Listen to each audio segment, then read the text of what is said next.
Good morning, everyone. So, today we are starting new chapter for term 2 exam, class 11, breathing and exchange of gases. So, आप सब familiar हो, आप 6 class से पढ़ते आ रहे हो, व्हाट इज रेस्पिरेशन. तो सिंपल वर्ड्स में कहें तो exchange of O2 from atmosphere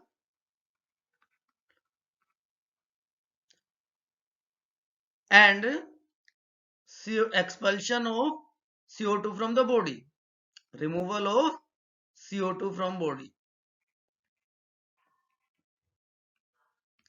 simple words में हम इस प्रोसेस को हम ब्रीदिंग कहते हैं. Commonly it is also known as respiration as given by NCERT. So respiration is of two types, aerobic and anaerobic respiration. अगर ऑक्सीजन की presence में प्रोसेस होती है then it is known as aerobic respiration, and in absence of oxygen it is known as anaerobic respiration. अगर micro organisms की बात करें तो माइक्रो ऑर्गेनिजम्स में एनारोबिक के लिए फर्मेंटेशन वर्ड कॉमनली यूज किया जाता है. Fermentation word is used. और type of fermentation depend upon the product form. मान लो अल्कोहल की फॉर्मेशन हो रही है प्रोसेस में, then it is known as alcoholic fermentation.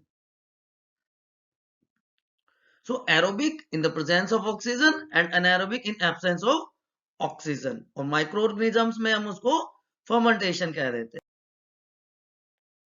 Now जो एरोबिक रेस्पिरेशन है, aerobic respiration involves two steps. First one is external respiration and second one is internal respiration. So external and internal, two types of respiration. External respiration में क्या होता है? External respiration is intake of O2 and removal और giving out of CO2.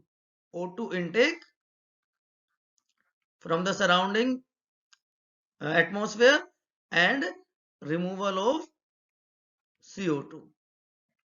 But this internal respiration is performed in 3 steps. It is a 3-step process. सबसे पहले क्या होगा? O2 uptake हो गया by tissue cells.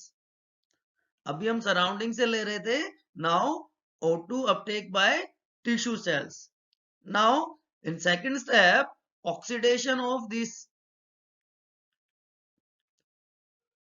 Food substances जो हमने nutrients लिए थे, oxidation of that food occurs with the help of oxidizing enzymes, and finally removal of CO2. This CO2 is removed from the tissues. So aerobic में external as well as internal respiration. Anaerobic respiration मैंने आपको बताया. Even mammalian RBCs, human being की RBC भी anaerobic respiration perform करती है because they lack mitochondria, right. उसके अलावा सिंपल और वैकेंसी पैरासिटिक ऑर्गेनिज्म जो होते हैं लाइक एस्कैरिस हो गया, they perform anaerobic respiration. Now human respiratory system की अगर हम आगे बात करेंगे तो उसमें कंडक्टिंग और एक्सचेंज दो पार्ट होते हैं. Now, different type of organisms have different respiratory organs. Different organisms, different respiratory organs. जो lower invertebrates हैं, like sponges, coelentrates, platyhelminths, they generally अपने body surface के through वो gases exchange कर लेते हैं, right? So, body surface acts as respiratory organ. But अगर हम बात करें अर्थवॉर्म की, लीच की, एम्फीबियन की, they have very thin moist skin, so it is known as cutaneous respiration. तो स्किन के थ्रू जो रेस्पिरेशन होता है that is known as cutaneous respiration. बाकी ऑर्गेनिजम्स में जैसे हमारे जो अर्थ्रोपोड्स में इंसेक्ट्स हैं, सेंटीपीड्स हैं, मिलीपीड्स हैं, स्पाइडर हैं, they have tracheal tubes. Tracheal tubes help in respiration. And fishes, tadpole larva and prawns, they have branchial respiration. Gills की हेल्प से उनमें रेस्पिरेशन होता है.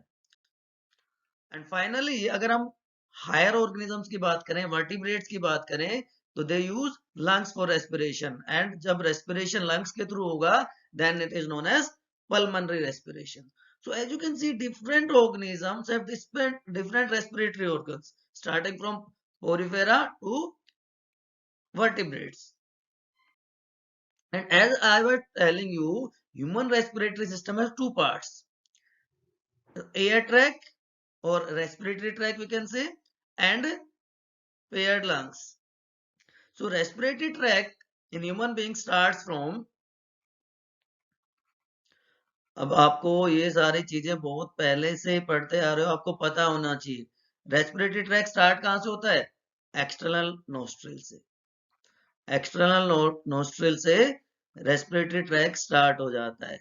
और कहां पे आके खत्म होता है? कहां पे आके खत्म होता है? रेस्पिरेटरी ट्री पे आके खत्म होता है. इसके बीच के जितने भी पार्ट्स हैं, दे forms respiratory tract. External nostril से नेजल चैम्बर में, नेजल चैम्बर से इंटरनल लैरिस में, इंटरनल लैरिस से नेजोफेरेंक्स, नेजोफेरेंक्स से फिर ग्लोटिस, लैरेंक्स, ट्रैकिया. उसके बाद ब्रैंकियल ट्री शुरू हो जाएगा and then respiratory tree. We will discuss one by one. So this is the first part, conducting part जिसकी हम बात करते हैं. कंडक्टिंग पार्ट का मेन काम क्या होता है कि एल्वियोलाई तक जो एटमॉस्फेरिक एयर है उसको पहुंचाना, उसका क्लैरिफिकेशन करना, उसका ह्यूमिडिफिकेशन करना, जिससे जो बॉडी टेम्परेचर के इक्विवेलेंट उसका टेम्परेचर हो जाए. सो क्लैरिफिकेशन, क्लैरिफाई करना और उसको ह्यूमिडिफाई करना, ये दो मेन फंक्शंस हैं कंडक्टिंग पार्ट. तो सबसे पहला जो पार्ट आता है, जो रीजन आता है, दैट इज नोज. या पूरा पूरा हम कह सकते हैं nasal passage. We can call it nasal passage. Nasal passage paired external nostril से स्टार्ट होता है, राइट? और इसमें नेजल पैसेज इंक्लूड होगा. So external nostrils,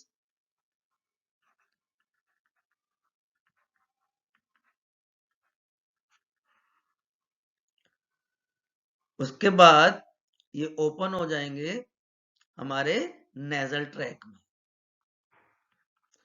nasal track is divided into two parts with the help of this nasal septum.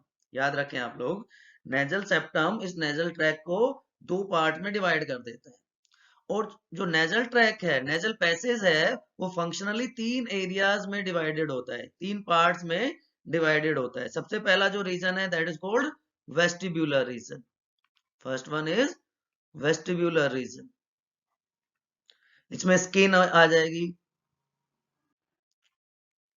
Hairs आ जाएंगे, और जो sebaceous gland है, क्योंकि इनका मेन फंक्शन क्या है, जो डस्ट पार्टिकल्स हैं जो एयर के साथ आ जाते हैं उनको ट्रैप करना, जो that they can not reach to the lungs और एल्वियोलाई.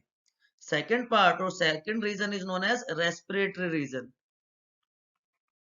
यहाँ पे स्पेशल टाइप का टिश्यू प्रेजेंट होता है. Respiratory region consist of pseudostratified, it consists of pseudostratified columnar ciliated glandular epithelium.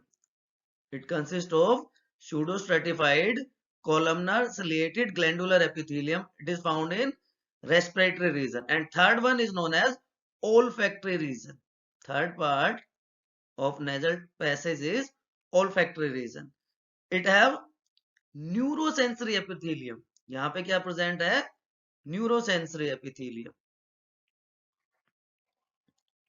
सो तीनों पार्ट मिलके क्या बनाते हैं? नेजल पैसेज और नेजल ट्रैक. उसके बाद सेकंड रीजन आ जाता है हमारे रेस्पिरेटरी ट्रैक का, that is buccopharyngeal cavity. Buccopharyngeal, दो नाम आपको दिख रहे हैं इसमें, बक्कल कैविटी एंड फेरेंक्स।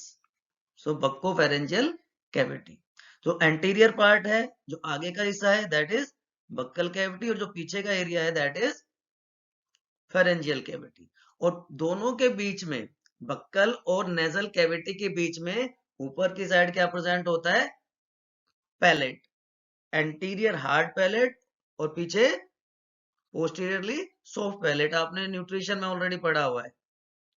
और जो सॉफ्ट पैलेट का फ्रीली हैंगिंग पार्ट है दैट इज वूला। तो जो वूला है ये इंपॉर्टेंट स्ट्रक्चर है। इसका काम क्या है, ये डिवाइड कर देता है और जो कवर करता है हमारे नेजल पैसेज को, राइट। जो फेरेंजियल कैविटी को दो चैम्बर में डिवाइड कर रहा है, nasopharyngeal chamber and oropharyngeal chamber. और जब हम स्वेलोइंग करते हैं, ड्यूरिंग स्वेलोइंग ऑफ फूड,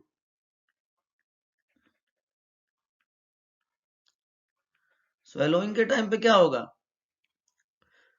जो उला है वो ऊपर की तरफ उठ जाएगा, इट लिफ्ट्स अप, और जो इंटरनल लेयर्स है उसको कवर कर लेता है।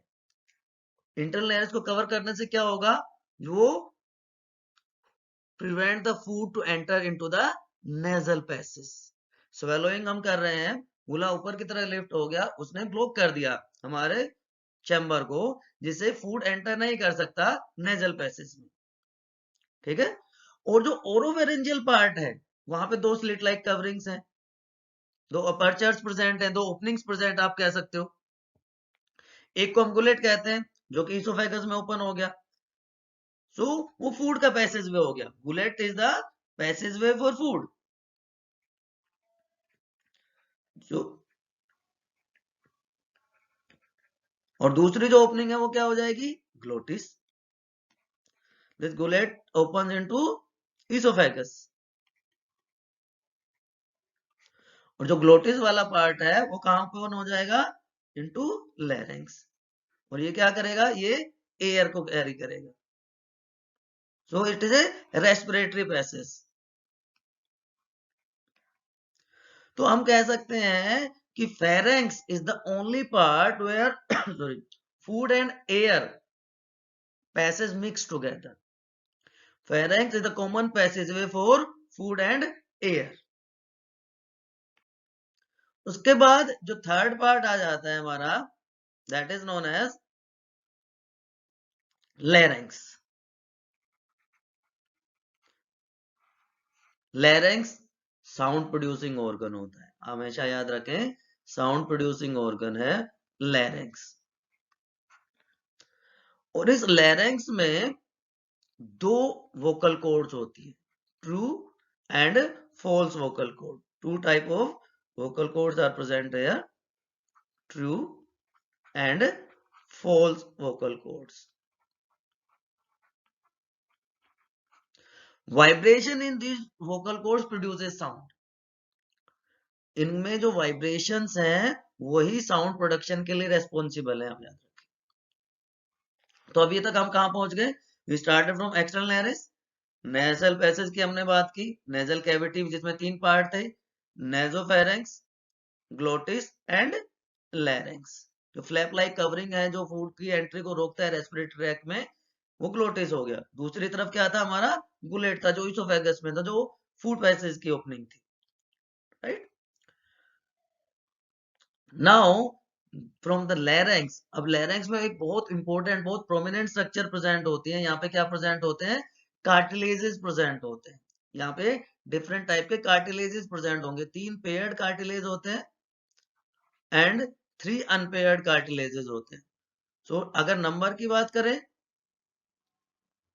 टोटल नंबर कितना होगा, तीन अनपेयर्ड है और तीन पेयर्ड है कार्टिलेजेस। तो अगर हम बात करें पहले अनपेयर्ड की, तो सबसे पहला ग्लोटिस, हमने अभी डिस्कस किया था, glottis is passageway for air. Thyroid cartilage, largest cartilage, it is also unpaired. तो ग्लोटिस पहला हो गया, थायराइड दूसरा हो गया, and third one is cricoid. It is signet ring like structure. जो हमारी रिंग होती है उसके ऊपर जो भी हम जैम लगाते हैं उसकी वजह से सिग्नेट रिंग लाइक स्ट्रक्चर होती है, राइट. उसके बाद पेयर्ड जो कार्टिलेजेस है यहाँ पे, number 1 arytenoid, then cartilage of Santorini cartilage, and third one is um, cricoid cartilage. So, glottis, thyroid, cricoid, arytenoid, Santorini, and what we left?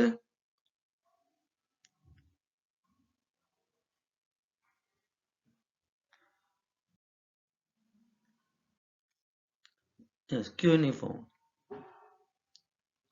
तो ये कार्टिलेजेस यहाँ पे प्रेजेंट होती है. ग्लोटिस का मतलब यहाँ पे एपिग्लोटिस है जो फ्लैप लाइक कवरिंग है. So epiglottis, thyroid, cricoid, arytenoid, cartilage of Santorini and cuneiform. अब इनमें से दो तरह का यहाँ पे कार्टिलेज प्रेजेंट होगा. जैसे हम एपिग्लोटिस की बात करें, एपिग्लोटिस में कौन सा कार्टिलेज प्रेजेंट होता है? आप सबने पढ़ा है. यस, इलास्टिक कार्टिलेज होता है. It has elastic cartilage. लेकिन बाकी बाकी जो है, चाहे वो हम थायराइड की बात करें, चाहे हम क्रिकोइड की बात करें, दे हैव हाइलिन कार्टिलेज. उनमें हाइलिन कार्टिलेज प्रेजेंट है. तो एक तरफ इलास्टिक कार्टिलेज है, दूसरी तरफ हाइलिन कार्टिलेज है. फर्क क्या आएगा, क्या प्रॉब्लम आएगी आगे जाके? जैसे जैसे एज बढ़ती है कैल्सिफिकेशन होता है, कार्टिलेज का भी कैल्सिफिकेशन होता है. लेकिन इलास्टिक कार्टिलेज में ओसिफिकेशन नहीं होता. Ossification occurs in hyaline cartilage. तो ये आपको ध्यान रखना है. फेरेंक्स का मैंने आपको बताया, लैरेंक्स वी डिस्कस. अब इसके साथ साथ एक और बोन यहाँ पे अटैच्ड होती है, and that is known as hyoid bone. यहाँ पे एक बोन प्रेजेंट होती है जस्ट अबव द लैरिंक्स.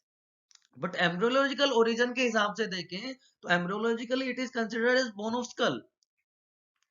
इसको स्कल बोन में हम कंसिडर करते हैं, but it is present just above the larynx. इसके अलावा यहाँ पे लैरेंजियल लिगामेंट्स प्रेजेंट होंगे लैरिंक्स में, और मसल्स प्रेजेंट होंगी. Ligaments and muscles are found, जो कि अटैचमेंट प्रोवाइड करते हैं उनको. वोकल कॉर्ड्स, सिर्फ ट्रू वोकल कॉर्ड्स में जो वाइब्रेशन होगा वो साउंड प्रोड्यूस करेगा. False vocal cord sound production में हेल्प नहीं करते हैं.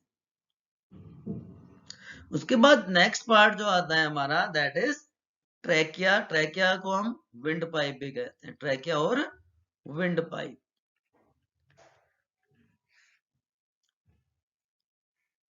प्रिंसिपल ब्रोंकाई भी कहीं कहीं आपको लिखा हुआ मिल सकता है ट्रैकिया के लिए, राइट. सो अगर इसकी लेंथ की बात करें तो it is 10 to 12 centimetre long structure. ज्यादा लंबा नहीं होता है. और 16 से 20 cartilaginous C shaped rings present होती हैं. 16 to 20 रिंग्स यहाँ पे प्रेजेंट होती हैं, which prevents collapsing of the respiratory tract और ट्रैकिया. ये जो रिंग्स हैं ये डोर्सल साइड में इनकम्प्लीट होंगी. डोर्सल साइड में ये रिंग्स इनकम्प्लीट होंगी. और जब ट्रैकिया थोरेसिक कैविटी में एंटर करेगा तो ये डिवाइड कर जाएगा. Trachea enters into the thoracic cavity and then it divides. अब लास्ट जो नीट एग्जाम हुआ उसमें क्वेश्चन आया था कि ट्रैकिया कहां पे डिवाइड करता है, कौन से लेवल पे डिवाइड करता है? फिफ्थ थोरेसिक वर्टिब्रे के रीजन में ट्रैकिया डिवाइड करता है. तो क्लियरली एनसीईआरटी में मेंशन्ड है, फिफ्थ थोरेसिक वर्टिब्रे के रीजन में ये डिवाइड करता है. राइट। तो ट्रैकिया में जैसे ही ये डिवाइड करेगा, थोरेसिक कैविटी में सॉरी ट्रैकिया जैसे ही डिवाइड करेगा तो इसे क्या बन जाएंगे, bronchi, different type of bronchi.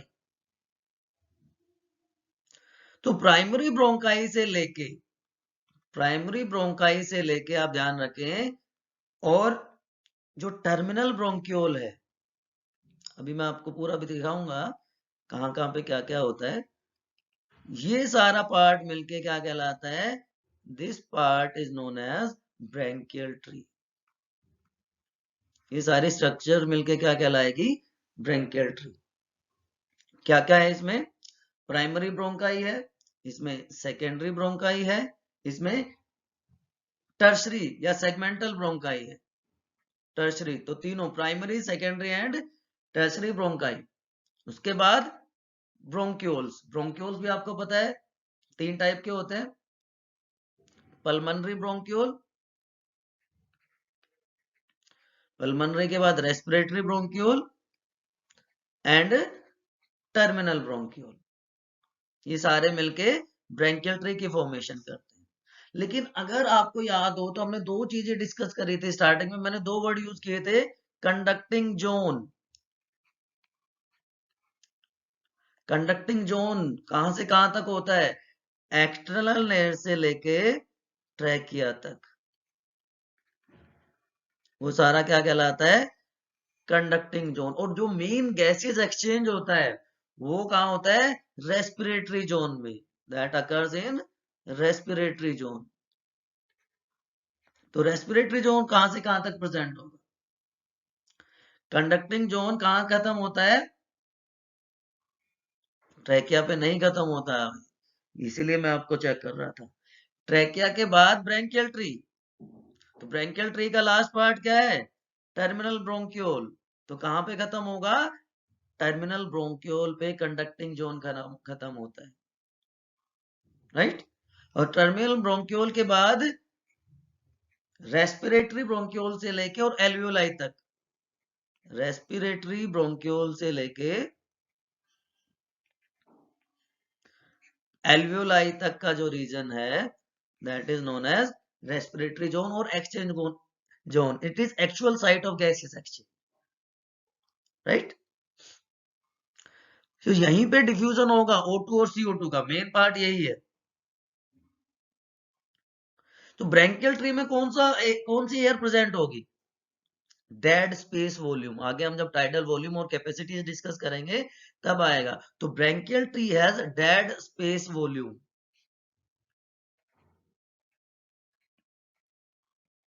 This air is present air, उसका वैल्यू कितना होता है, 150 ml। तो ये अमाउंट जो एयर का है यहाँ पे प्रेजेंट होता है। तो ये हम बात कर रहे थे कार्टिलेजेस की, लैरिंक्स के कार्टिलेजेस की।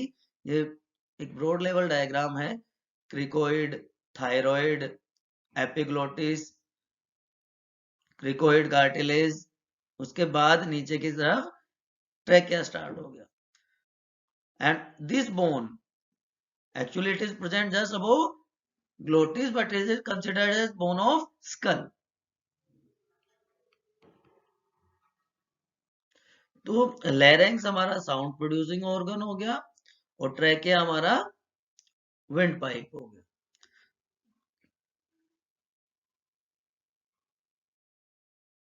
Now the most important structure, that is lungs.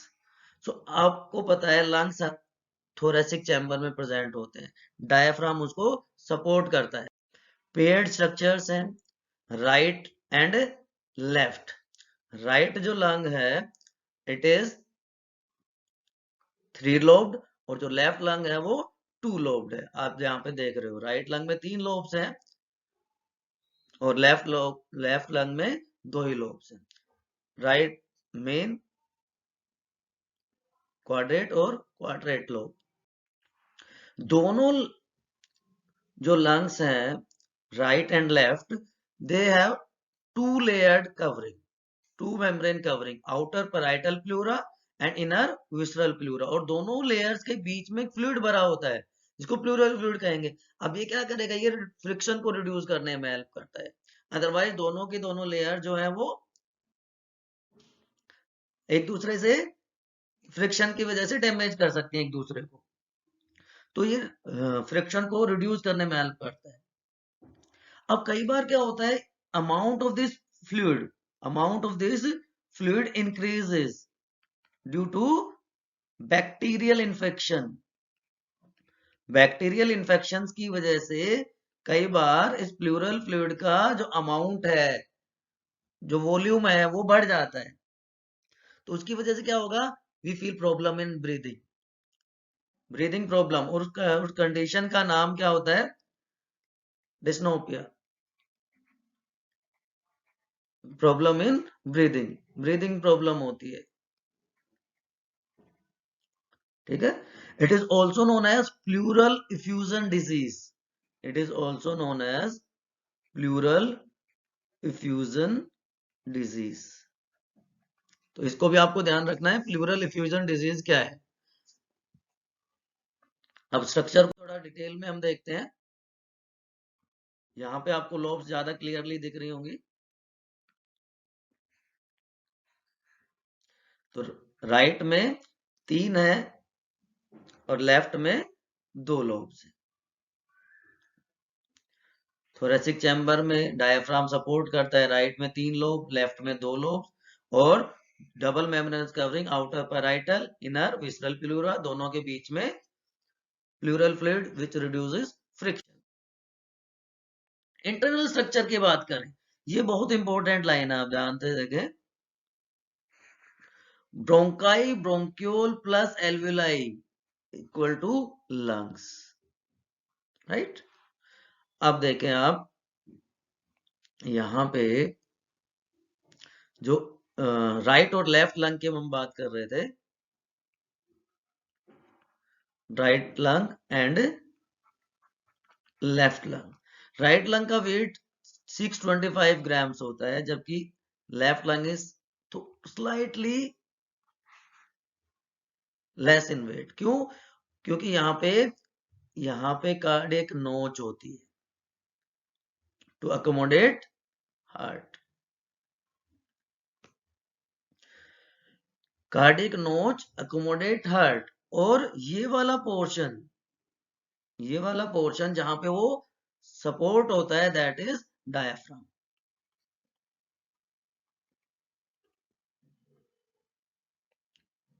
They are supported by, दोनों साइड में क्या होंगे, यहाँ पे रिब्स होंगी। तो एक बहुत इंपॉर्टेंट स्ट्रक्चर यहाँ पे बनती है जिसको हम कहते हैं थोरेसिक केज। थोरेसिक केज की फॉर्मेशन यहाँ पे होती है।